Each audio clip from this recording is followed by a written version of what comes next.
Pero alam nyo, meron tayong 7,000 islands. Yes, Ang ma'am. ibig nyo sabihin, magkakaroon tayo ng 7,000. Hindi naman ganun. Oo, Hindi naman hindi pala. ganun, ma'am. Ano? Kanya nga, no, merong isang state, halimbawa, yung sa Visayas, no? Although maraming isla yon, pero ito ay pwede nating hatiin into two groups, the Eastern and Western Visayas, no?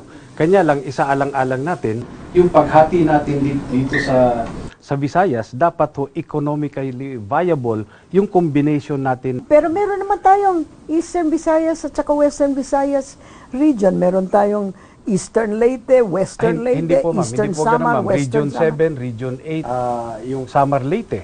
Isang ano ho yun, isang region. Oh. Yung Will that Cebu, be, muna, Bohol. sandali lang. Let's talk about Samar Leyte.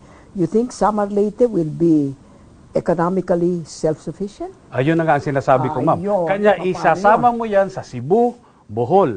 Oh, para naman magiging economically viable yan. May problemang malaki yon. O bakit? Sapagkat kung ipagsama mo yung may mga kaya dun sa wala, baka mahila pa yung may kaya ng mga wala.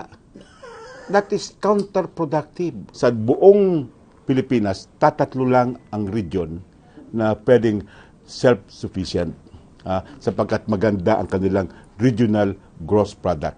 Ito yung National Capital Region, NCR, yung Central Luzon at Southern Luzon. Yung iba ay talagang wala na. Hindi na self-sufficient yan.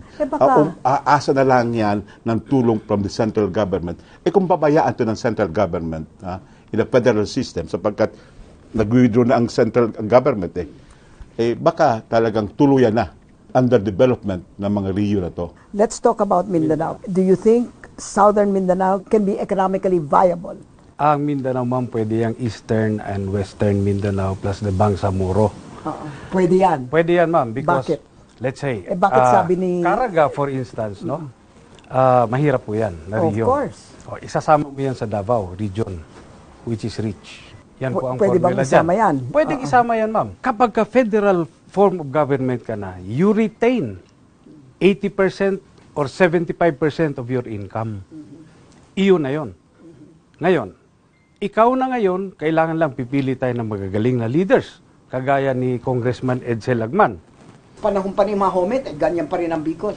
Kanya nga, ma'am, kasi kontrolado Paano yan, tayo ng Edsel? central government, ma'am, Kaya ganoon. Ngayon, kung federal form of government na ito, ma'am, lahat ng infrastructure, kaya nang gawin ng federal government yon. Madaling sabihin na 80% ng income ng taxes pupunta sa inyo. ay ma-retain namin.